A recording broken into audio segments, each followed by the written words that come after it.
La société de livraison chinoise ZTO Express a annoncé qu'elle avait levé 1,4 milliard de dollars mercredi dans le cadre de la plus grande introduction en bourse de l'année.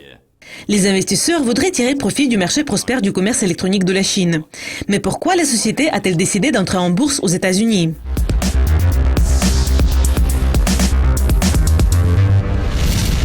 L'introduction en bourse de ZTO donne à la société un avantage sur le marché chinois très concurrentiel.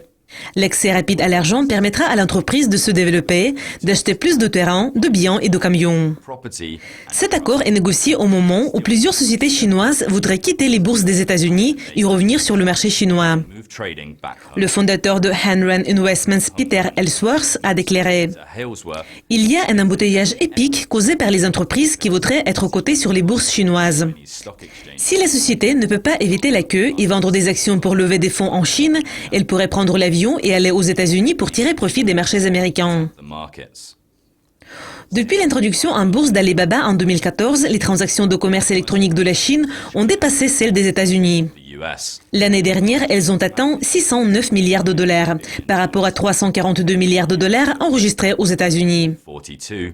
Michael Anderhill a commenté l'introduction en bourse de ZTO ayant déclaré « Ils essaient de capitaliser sur les perspectives de croissance en Chine pour attirer les investisseurs occidentaux et les inciter à obtenir une partie d'une entreprise très attrayante, avec une part de marché très attrayante, dans le contexte géographique très attrayant. » Comme les préoccupations concernant un affaiblissement de la monnaie chinoise continuent à croître, l'introduction en bourse va donner à ZTO des actions plus stables, libellées en dollars, qui peuvent être utilisées pour des achats internationaux.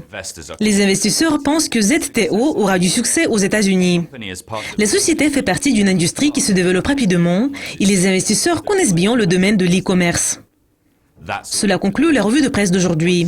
Je m'appelle Jack Everett. Restez à l'écoute de Lucascopy TV pour découvrir plus de nouvelles qui pourraient influencer les marchés FX. Au revoir.